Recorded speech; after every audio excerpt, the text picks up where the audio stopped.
వెంకటేశాయ. శ్యామలమంబుజాతనయనం విస్తీర్ణవక్షస్థలం బాహుద్వంద్వ విరాజితం సువదనం శోణాంఘ్రిపంకేరుహం నానారత్న విచిత్రభూషణయుతం కోదండబాణాంకితం త్రైలోక్య ప్రతిమాన సుందరతనుం సీతాసమేతం భజే. పద్మము వలె ప్రకాశించు విశాలమైనటువంటి నేత్రములు గలవాడు, సమస్త ప్రాణుల మనస్సును ఆకర్షించేటటువంటి సౌందర్యము గలవాడు, విశాల బాహు పరాక్రమము గలవాడు, వివిధాలంకార భూషితుడు అయినటువంటి శ్రీరామచంద్రునికి నమస్కరిస్తూ తదభిన్న స్వరూపుడైనటువంటి ఆ శ్రీనివాసుని యొక్క దయా విశేషం చేత సమస్త మానవాళికి ధర్మ తత్పరతను సకల కార్యసిద్ధిని చేకూర్చాలన్నటువంటి సంకల్పంతో తిరుమల తిరుపతి దేవస్థానం వారు నిర్వహిస్తున్నటువంటి శ్రీమద్ రామాయణం అయోధ్యాకాండ ప్రవచన పారాయణ కార్యక్రమంలో నేటికి మనం 231వ రోజులోకి ప్రవేశించాం. ఈ కార్యక్రమాన్ని ముందుగా శ్రీ గురు ధ్యానపూర్వకంగా సంకల్ప వాక్యాలను అందరం కలిసి పలుకుతూ ప్రారంభించుకుందాం. శ్రీ గురు ధ్యానం.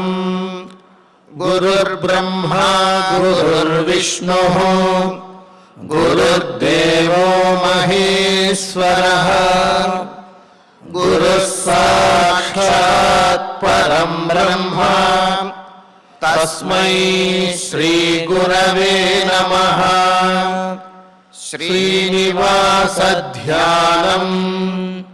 శ్రీ వెంకటాద్రి నిలయః కమలాకాముకః పుమాన్ అభంగుర విభూతిర్నః తరంగయతు మంగళం. అథ సంకల్పః.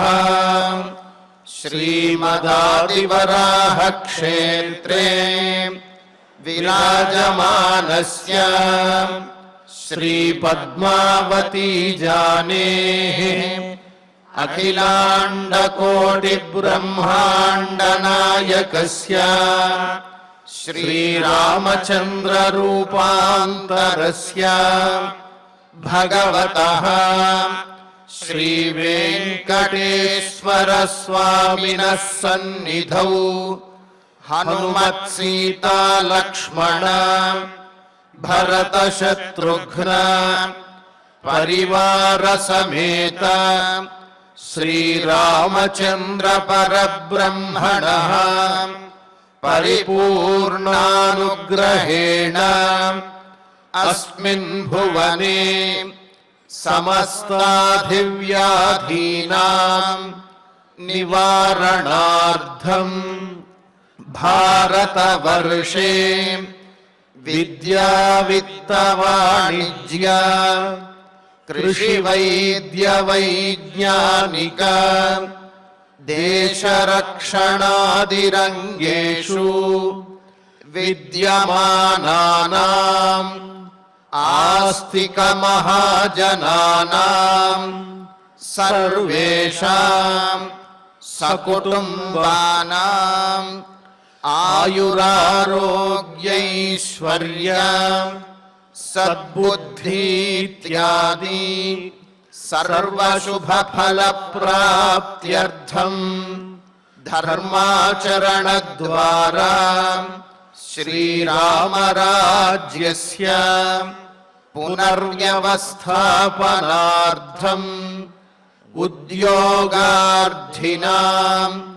సముచితోద్యోగప్రాప్త్యర్థం దంపతీనాం అనుకూల దాంపత్య సిద్ధ్యర్థం సంతానస్య పితృవాక్య పరిపాలనానుకూల బుద్ధి ప్రచోదనార్థం సకల కార్య సిద్ధ్యర్థం గో సంరక్షణార్థం చ శ్రీమద్వాల్మీకి రామాయణే అయోధ్యాకాండే యథాశక్తి శ్లోకం వ్యాఖ్యాన పురస్సరం त्रयोविंश सर्गश्लोकपारायणम् तथा श्रीधन्वन्तरि मन्त्रपारायणम् च अन्योन्यसाहाय्येन आचार्यमुखेन करिष्यामहे। श्रीवाल्मीकि प्रार्थना। कूजन्तं राम रामेति मधुरं मधुराक्षरम् आरुह्य कविताशाखां वन्दे वाल्मीकि कोकिलम्। श्री आञ्जनेय प्रार्थना। मनोजवं मारुततुल्यवेगम् जितेन्द्रियं बुद्धिमतां वरिष्ठम् वातात्मजं वानरयूथमुख्यम् श्रीरामदूतं शिरसा नमामि। श्रीरामायण प्रार्थना। वाल्मीकिगिरिसम्भूत रामसागरगामिनी पुनाति भुवनं पुण्या रामायण महानदी। श्रीराम प्रार्थना। अयोध्याखेतु गुर्वर्धे त्यक्त्वा राज्यं गिरौ वसन् पादुके भरतायादात् स रामः शरणं मम। श्रीरामचन्द्र परब्रह्मणे नमः। अथ श्रीमद् रामायणे आदिकाव्ये अयोध्याकाण्डे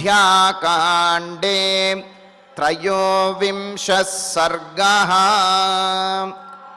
ఓం నమో వెంకటేశాయ. లక్ష్మణస్వామి వారు శ్రీరామచంద్రమూర్తిని బాధపడుతూ బ్రతిమిలాడుతూ రాజ్యాన్ని నేనే రక్షిస్తాను, నువ్వు అభిషేకించబడుదువుగాక, శత్రువులు చేసేటువంటి కుట్రలేవి జరగడానికి వీల్లేదు. ప్రతిజానే చతే వీర మా భూవం వీరలోక భాగ్ రాజ్యం చ తవ రక్షేయం అహం వేలేవ సాగరం. సముద్రాన్ని చెలియల కట్ట ఏ విధంగానైతే అడ్డుకుంటుందో అలాగే నీ రాజ్యాన్ని నేను రక్షిస్తాను. ఓ వీరుడా, నీవు మోహపడద్దు.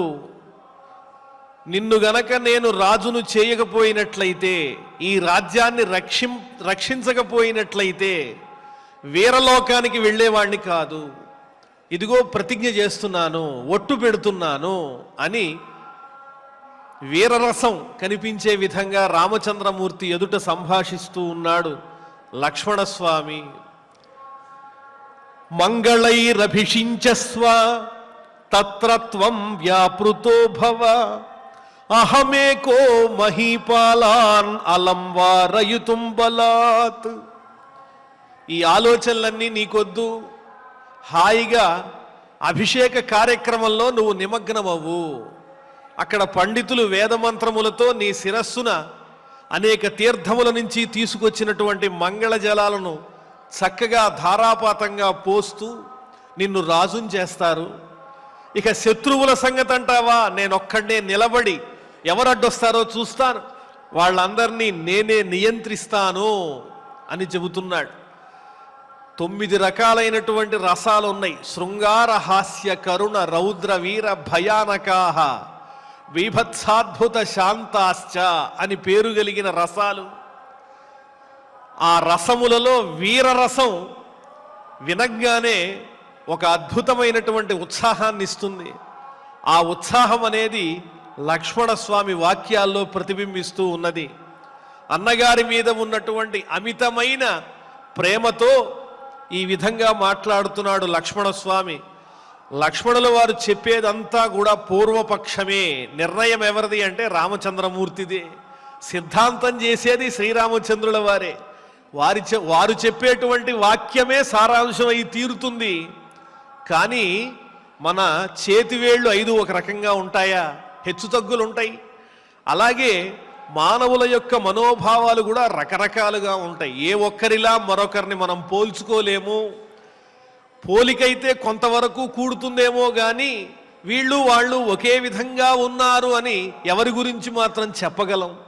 అందువల్ల లక్ష్మణస్వామి భావావేశం కూడా బయట పెడుతూ ఉన్నారు. శ్రీరామచంద్రమూర్తి సావధానంగా ఆలకిస్తున్నారు. కానీ శ్రీరామచంద్రమూర్తి అటు దుఃఖానికైనా ఇటు ఆనందానికైనా కదలనటువంటి ఒక స్థిరమైన సంకల్పం కలిగినటువంటి వారు కాబట్టి ఒడిదుడుకులు ఆయన హృదయంలో లేవు, రావు. ఎన్ని మాటలు చెప్పినా చివరికి వారు చెప్పేదే సారాంశం. మంగళైరభిషించస్వ, ఓ రామచంద్ర, మంగళద్రవ్యములతో నీవు అభిషేకం చేసుకో. తత్రత్వం వ్యాపృతో భవ, ఆ విషయంలోనే నీ మనస్సుని లగ్నం చెయ్యి, నిమగ్నమవ్వు. నీ ఏకాగ్రత అంతా కూడా రాజ్యంలో రాజు అవటం మీదే పెట్టు తప్ప ఇతరమైన ఈ సమస్యలు, వెనకాల నుంచి వచ్చేటువంటి కుట్రలు, ఇవన్నీ నేను అడ్డుకుంటాను. అహమేకో మహీపాలాన్ వారయుతుం బలాత్ అలం, ఎవరి సహాయం లేకుండా ఈ భుజదండంతో నేను ఒక్కడే ఎదురుగా వచ్చినటువంటి శత్రువులందరినీ కూడా అడ్డుకోవటానికి సమర్థుండై ఉన్నాను. అందులో ఏ విధమైనటువంటి సందేహము లేదు. మంగళైరభిషించస్వ తత్రత్వం వ్యాపృతో భవ, అహమేకో మహీపాలాన్ అలం వారయితుం బలాత్, నా బలాన్ని చూపిస్తాను అని పౌరుషంగా మాట్లాడుతూ, నశోభార్థ విమౌ బాహు నధనుర్భూషణాయ మే నాసిరాబంధనార్థాయ నశరాస్తంభహేతవః. చిన్ననాటి నుంచి కష్టపడి గురువు గారి దగ్గర శిక్షణ తీసుకున్నాను. నేను ధనుర్విద్య నేర్చుకున్నాను. ఏదైనా ఒక విద్య నేర్చుకోవాలంటే క్రమశిక్షణ అవసరం. ఒక్కొక్క విద్యకు ఒక్కో రకమైన క్రమశిక్షణ కావాలి. మరి ధనుర్విద్య రావాలి అంటే నారిని ధనుస్సునకు బాగా తగిలించాలి, బాగా వంచాలి. శత్రువులతో యుద్ధం చేసేటప్పుడు వేసే బాణాలు వాడిగా వేడిగా వెళ్ళి పైపొరలో కాదు, లోపలున్నటువంటి ఎముకలకు గుచ్చుకునే విధంగా నాటాలి కదా బాణాలు. దానికి బాహుబలం చాలా అవసరం. గట్టిగా ఆకర్ణాంతము చెవుదాకా లాగి విడిచిపెట్టాలి కదా ఆ బాణాన్ని. అప్పుడు బాహుబలం బాగా అవసరం. ప్రతిరోజు కూడా క్రమశిక్షణతో వ్యాయామం చెయ్యాలి. వ్యాయామం చేస్తే ఆరోగ్యం ఉంటుంది, ఆనందం ఉంటుంది. ఆ వ్యాయామం చేసినటువంటి సుందరమైనటువంటి ఈ బాహువులు ప్రతిరోజు ప్రతిబింబంలో అద్దంలో చూసుకుని మురిసిపోవటానికి కాదు. చూశారా నా బాహువులు ఎంత అందంగా ఉన్నాయో అని అద్దంలో చూసుకోవడానికి కాదు. వాడిగా వేడిగా బాణములు సంధించి శత్రువుల మీద ధాటిగా నాటటానికి కదా అని చెబుతున్నాడు లక్ష్మణస్వామి. ఓ రామచంద్ర, అందమైనటువంటి నా బాహువులు ఉన్నది నిన్ను రక్షించటానికే తప్ప అలంకారంగా అద్దంలో చూసుకోవటానికి కాదు. అందువల్లనే నేను ధనుర్విద్యని నేర్చుకున్నాను కదా. నా ధనుర్భూషణాయమే, ఈ బాహువులు శోభ కోసము కాదు. మరి ఈ ధనుస్సు ఎందుకు? అందరూ చూచి ఎంత అందంగా ఉన్నాడు ధనుర్బాణాలు ధరించి అని అలంకారప్రాయంగా కాదు ఈ ధనుస్సు ఉన్నది. ఈ ధనుస్సునకు పని ఉన్నప్పుడే కదా దానికి విలువ. ఈ ధనుస్సును నేను ధరించింది శత్రువులను నిర్జించటానికే. అలాగే అసిహి ఆబంధనార్థాయన్న, ఈ కత్తి ఉన్నదే, ఆ కత్తి నడువుకి తాడుగట్టి ఆ తాడుకి వేలాడదీయటానికి మాత్రమే కాదు, కదలకుండా ఆ కత్తిని వరలోంచి బయటికి తీసి శత్రు సంహారం చేయటానికి. మెరుపుల వలె కాంతులు వెదజల్లేటువంటి పదునైన ఈ కత్తితో శత్రువులను సంహరించినప్పుడే ఈ కత్తికి విలువ. అలాగే అమ్ముల పొది ఉన్నది, అందులో అసంఖ్యాకమైనటువంటి బాణాలున్నాయి. ఆ బాణాలన్నీ స్తంభాల్లాగా కదలకుండా ఏళ్లకి ఏళ్ళు అందులో నిలబడిపోవడానికి కాదు, వాటిని తీయాలి, ధనుస్సుకి సంధించాలి, వేస్తూ ఉండాలి. అలా చేసినప్పుడే ఈ అందమైన బాహుబలానికి, అలాగే నా చేతిలో ఉన్నటువంటి ధనుస్సుకు, అమ్ముల పొదిలో ఉన్నటువంటి బాణములకు నడువుకి కట్టుకుని ఉన్నటువంటి స్థిరమైన ఈ పదునైన కత్తికి ఈ ఆయుధాలన్నింటికి ప్రయోజనం చేకూరుతుంది తప్ప ఇవి అలంకారప్రాయాలు కాదన్నయ్యా. వీటి సంగతి నేను చూసుకుంటాను, ఈ నాలుగిటిని ఎలా ఉపయోగించాలో నాకు తెలుసులే. నశోభార్థ విమౌ బాహు, ఇమౌ బాహు నశోభార్థం, నధను భూషణాయమే, ఈ ధనుస్సు భూషణం కోసం కాదు. అసిహి ఆబంధనార్థాయన, ఇది కేవలం నడువు కట్టుకోవటానికి కాదు. నశరాహ స్తంభహేతవ, ఈ శరములున్నాయే ఇవి స్తంభాల్లాగా ఉండడానికి కాదు అని చెబుతూ అమిత్ర దమనార్థం మే సర్వమే తచ్చతుష్టయం, ఈ 4 ఆయుధాలు కూడా దేనికోసము అంటే బాహువులనేవి కూడా ఆయుధాలు లాంటివే. అలాగే ధనుస్సు, బాణములు, కత్తి, ఈ 4 ఎందుకు ఉపయోగిస్తాము అంటే అమిత్ర దమనార్థం.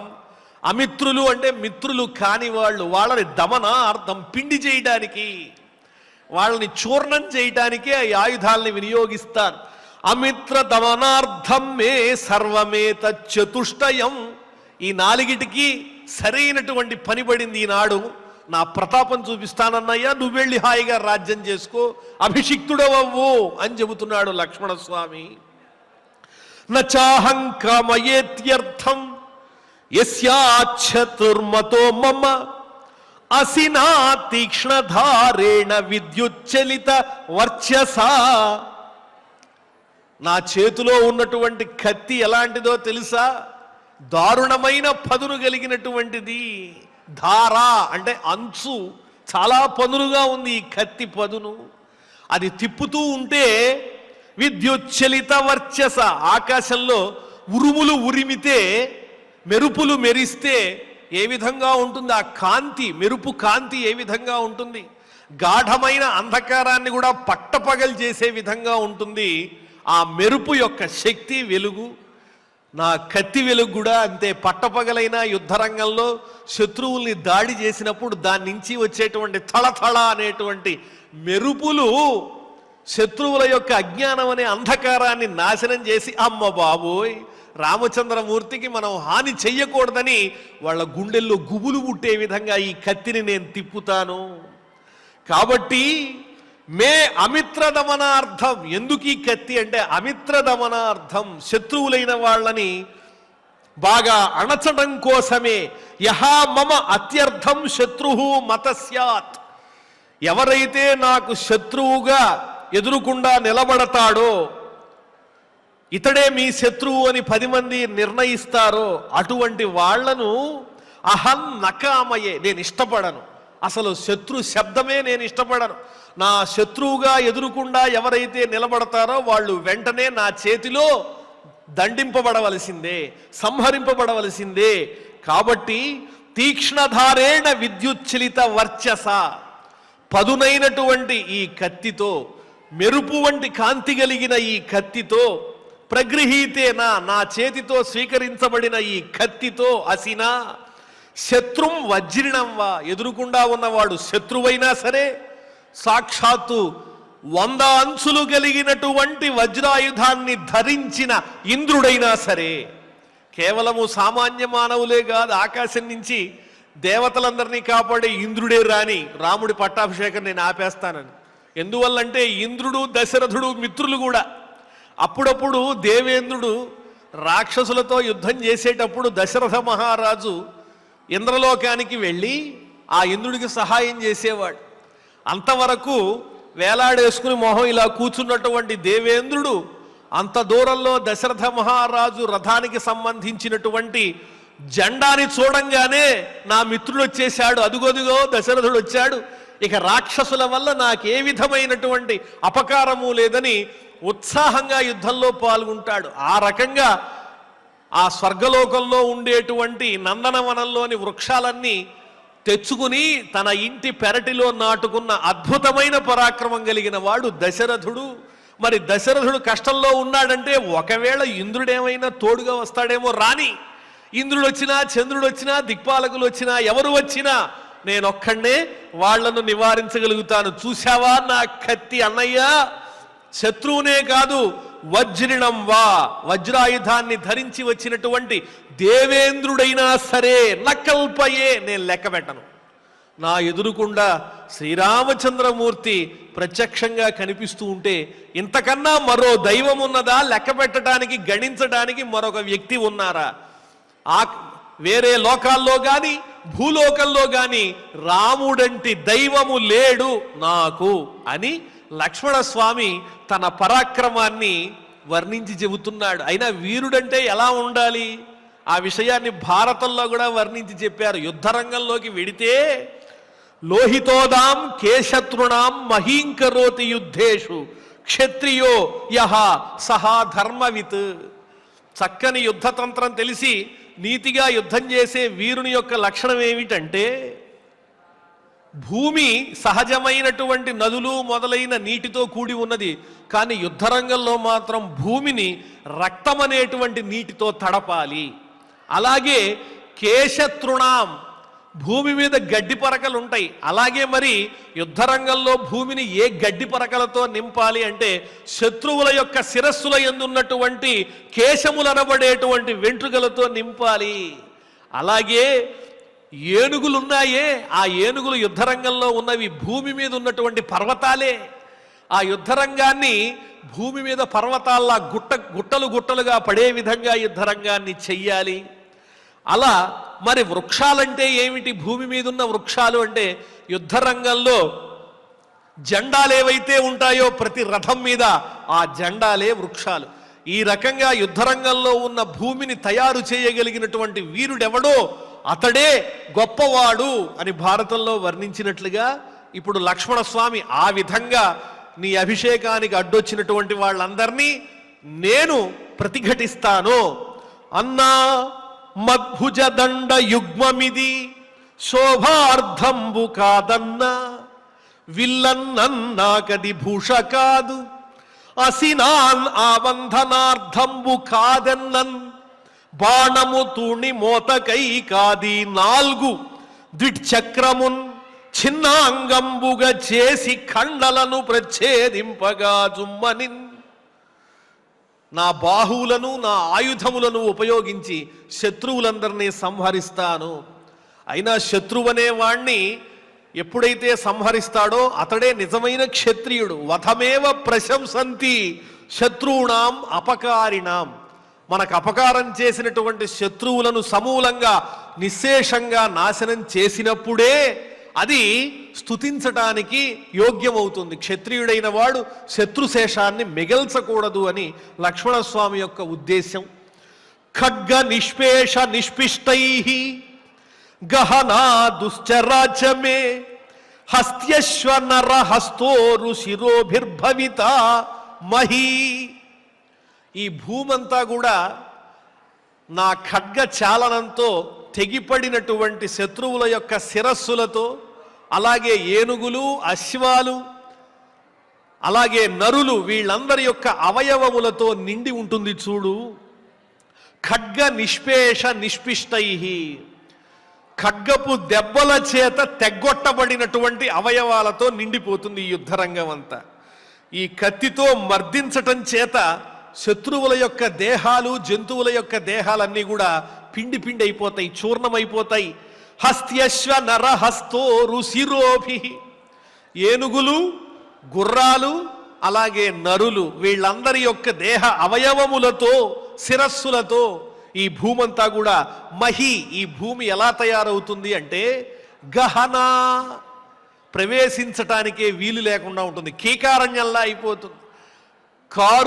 కాకులు దూరని కారడవి, చీమలు దూరని చిట్టడవి అన్నట్టుగా అడవిలో ప్రవేశించటం ఎంత కష్టమో, నాతో యుద్ధం చేసిన తర్వాత ఆ యుద్ధ రంగంలో ఎవరైనా ప్రవేశించాలంటే అంత కష్టము. ఆ శత్రువుల శిరస్సులతో, అవయవములతో, జంతువుల యొక్క దేహములతో అంతా నిండిపోయి లోపల ప్రవేశించటానికే వీలు లేకుండా గహనంగా మారిపోతుంది.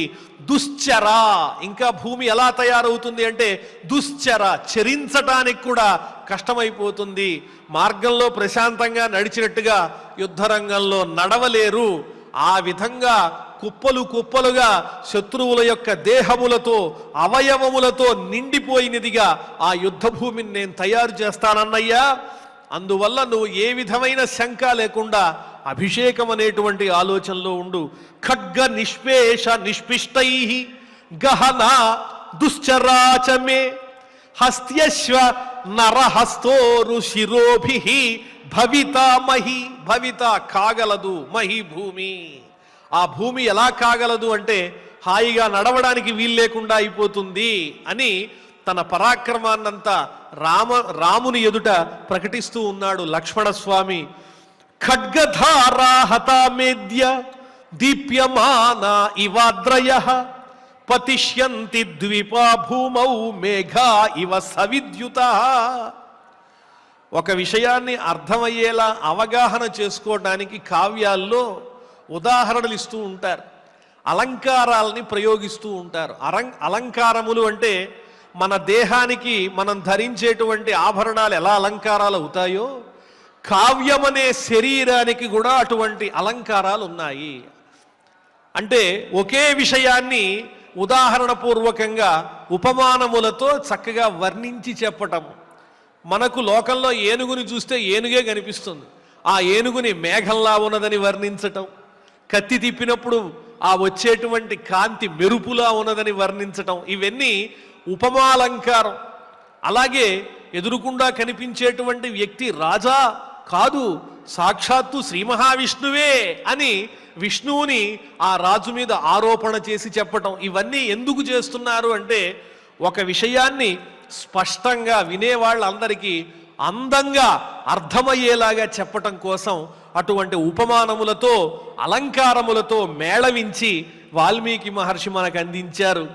లక్ష్మణస్వామి యుద్ధం చేశాడు, యుద్ధం చేద్దామన్నాడు, కత్తి తిప్పుతానన్నాడు, శత్రువుని చంపుతానన్నాడు. ఇవే వాక్యాలు. ఆ వాక్యాలనే అందంగా ఉపమానాద్యలంకారములతో మేళవించి వినంగానే మనస్సుకి హత్తుకునేలాగా అలంకారములతో అందిస్తూ ఉన్నారు. ఖడ్గధారా హతామేద్య దీప్యమాన ఇవాద్రయః పతిష్యంతి ద్వీపా భూమౌ మేఘా ఇవ సవిద్యుతః. ఇంకొకటి, రామాయణం అనేది ఆది కావ్యం. ఇతరమైన కవులందరికీ కూడా ఏ విధంగా రాయాలో ఒక చక్కని ఆదర్శం అనేది ఈ కావ్యం అందించింది. ఇటువంటి మహర్షి కావ్యాన్ని చూచే ఆ తరువాత భారతం, కాళిదాసాది కవులందరూ కూడా మహామహా కావ్యాలన్నీ ఉపమానాలన్నీ మేళవించి రచించారు. అందువల్లనే ఆది కావ్యము ఆది కవి వాల్మీకి ఆది కవి అయితే ఆది కావ్యమే శ్రీమద్ రామాయణం. ఇందులో ప్రతి శ్లోకము కూడా అద్భుతమైనటువంటి వర్ణనతో కొనసాగింది. ఏమంటున్నాడు లక్ష్మణస్వామి? ఖడ్గధారా హతామేద్య దీప్యమాన ఇవాద్రయః.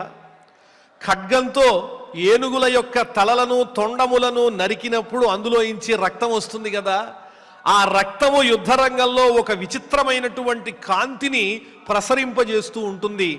ఈ ఏనుగులేమో చాలా పెద్దవిగా ఉండడం వల్ల అవి పర్వతాల్లా ఉన్నాయి.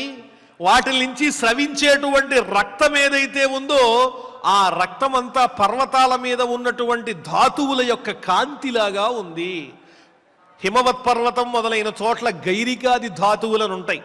అవి సహజంగానే వెలుగుతూ ఉంటాయి. ఆ వెలిగేటువంటి చక్కని ధాతువుల్లాగా ఈ యుద్ధరంగంలో ఏనుగుల యొక్క శిరస్సులు ఖండించడం ద్వారా ప్రవహించేటువంటి రక్తం ఉంటుంది అని వర్ణిస్తూ ఉన్నారు. ఖడ్గధారా హతాహ, నా ఖడ్గము యొక్క అంచు చేత తెగనరకబడినటువంటి ద్వీపాహ, ఆ ఏనుగులు ఎలా ఉంటాయి అంటే దీప్యమానాహ అద్రయః ఇవ, ప్రకాశించేటువంటి పర్వతాల్లా ఉంటాయి. ప్రకాశం ఎక్కడి నుంచి వచ్చింది అంటే ఆ రక్త ప్రవాహం వల్ల వచ్చింది. పతిష్యంతి భూమౌ, అలా ప్రకాశిస్తూ భూమి మీద పడిపోతాయి. అంతేకాదు ఆ ఏనుగులు ఇంకా ఎలా ఉంటాయి అంటే సవిద్యుతః మేఘాః ఇవ, మేఘం ఎలా ఉంటుంది? నల్లగా ఉంటుంది. అలాగే ఏనుగు ఎలా ఉంటుంది? నల్లగా ఉంటుంది. మేఘాల్లా ఉంటాయి ఆ ఏనుగులన్నీ కూడా. అంటే అక్కడ ఆకాశమే యుద్ధరంగంలో ఆవహించిందా అన్నట్లుగా, భూమి మీద ఆకాశమే ఉన్నట్లుగా అద్భుతమైనటువంటి భావన చేస్తున్నారు. ఆకాశము భూమి రెండు ఏకమైపోతాయి. ఏది భూమో ఏది ఆకాశమో ఎవరూ తెలుసుకోలేరు. ఎందువల్లంటే నల్లనైన మేఘాల్లాగా ఈ ఏనుగులన్నీ యుద్ధరంగంలో పరసబడ్డాయి. మబ్బుల్లో వచ్చేటువంటి మెరుపుల్లాగా ఆ ఏనుగుల యొక్క, మరణించిన ఏనుగుల యొక్క దేహాన్నించి స్రవించేటువంటి ఆ రక్తధారలన్నీ కూడా మెరుస్తూ ఉంటాయి అని చెబుతూ ఆ ఏనుగులు మేఘాల్లాగా ఉన్నాయి, పర్వతాల్లాగా ఉన్నాయని వర్ణన చేసి అద్భుతమైనటువంటి శ్లోకాన్ని అందించారు. ఖడ్గధారా హతామేద్య దీప్యమాన ఇవాద్రయః పతిష్యంతి ద్విపా భూమౌ మేఘా ఇవ సవిద్యుతః అని వర్ణించి చెబుతూ, అంతేకాదు ఆ యుద్ధానికి వెళ్ళేటువంటి వీరుని లక్షణాలు ఎలా ఉండాలో చెబుతున్నారు. యుద్ధానికి వెళ్ళేటువంటి వాళ్ళు తగిన ఆయుధాలు స్వీకరించి వెళ్ళాలి కదా, శరీరాన్ని కవచంతో కప్పుకోవాలి, వేళ్లకు కూడా తొడుగులు ఉండాలి.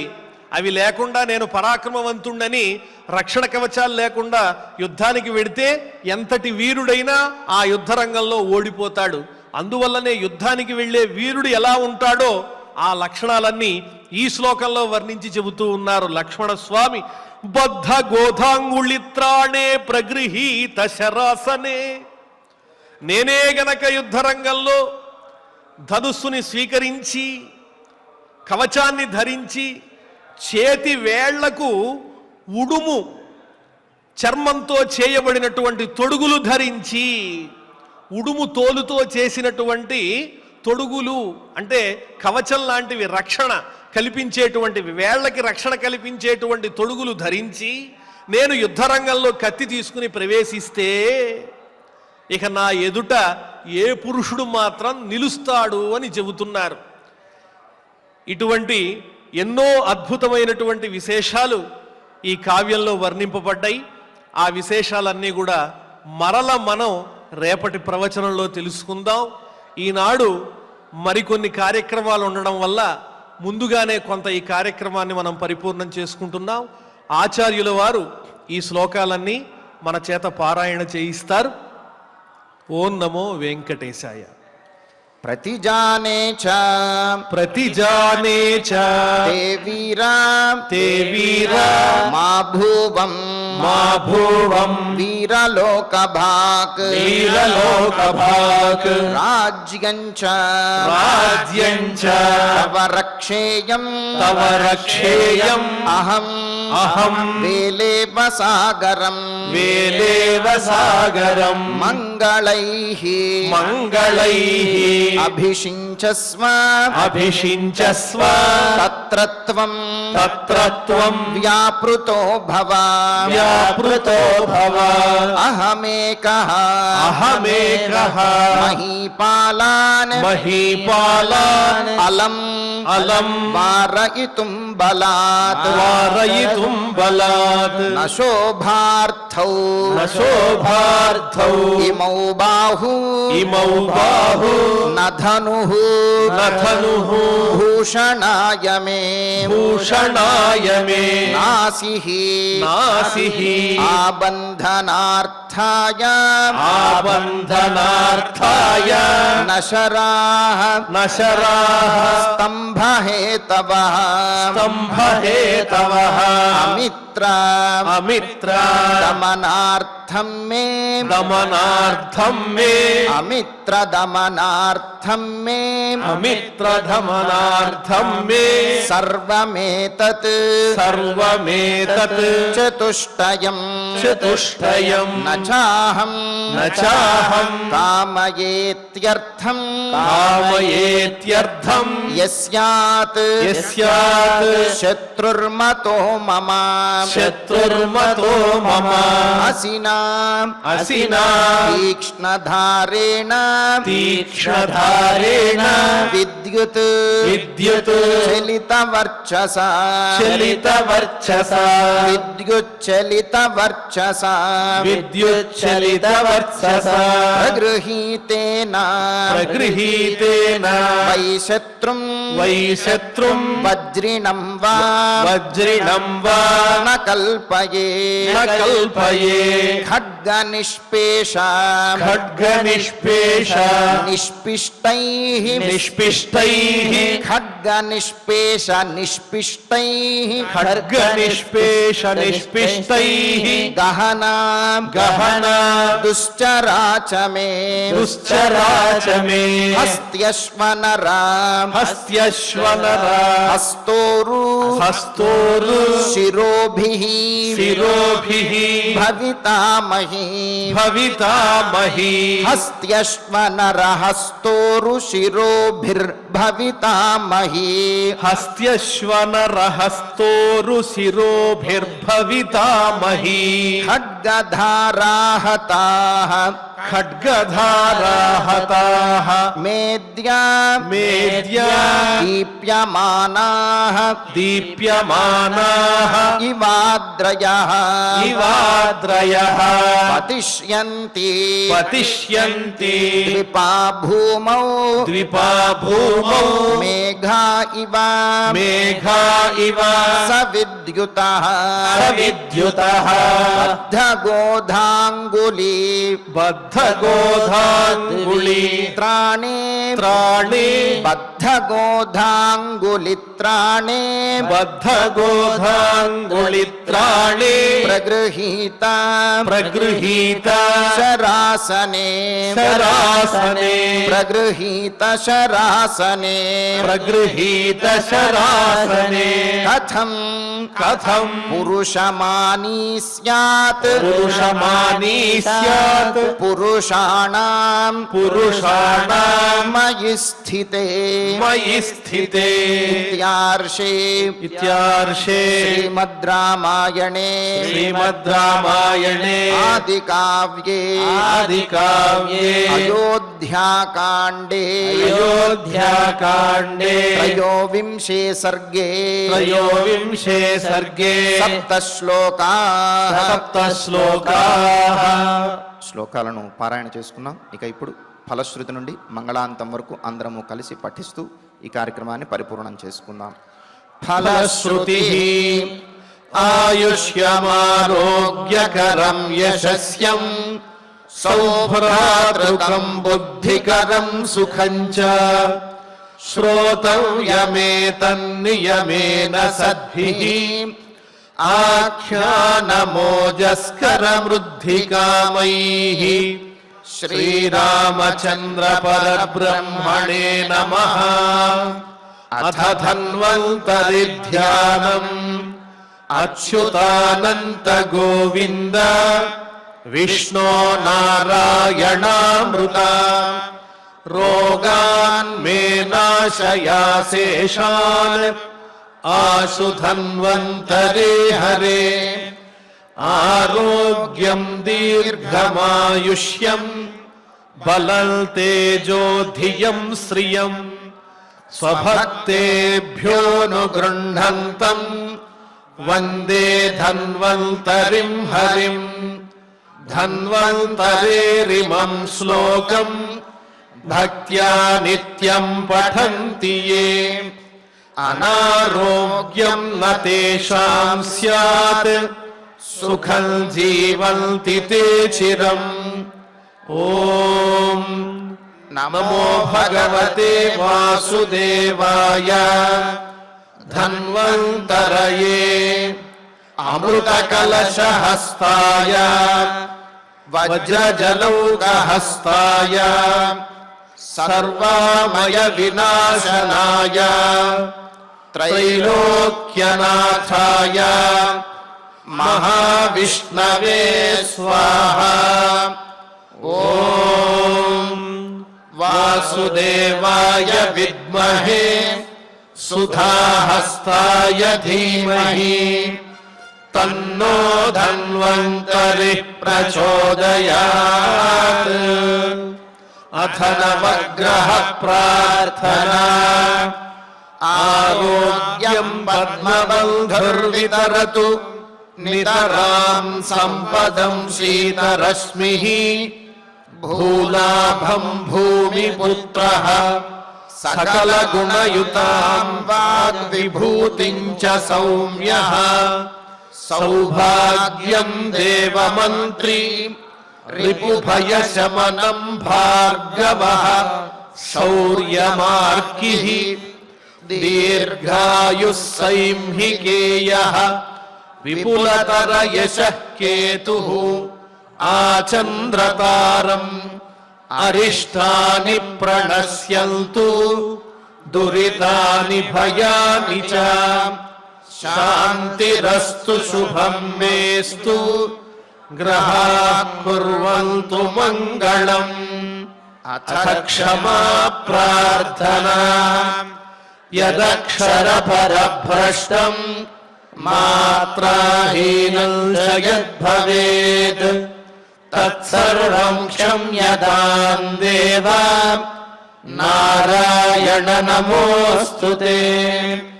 అథ భగవత్సమర్పణం కాయేన వాచా మనసేంద్రియైర్వా బుద్ధ్యాత్మనా వా ప్రకృతే స్వభావాత్ కరోమి యద్యత్ సకలం పరస్మై నారాయణాయేతి సమర్పయామి.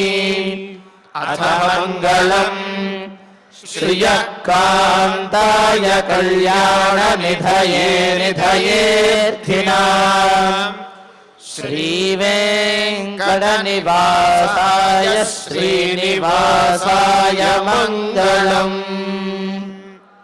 భక్తులందరికీ ముఖ్యమైనటువంటి విజ్ఞప్తి, మరికొద్ది సేపట్లో డయల్ యువర్ ఈవో అనే కార్యక్రమం ప్రారంభమవుతుంది. అందరూ గమనించవలసిందిగా ప్రార్థిస్తూ ఉన్నాం. ఓం నమో వెంకటేశాయ.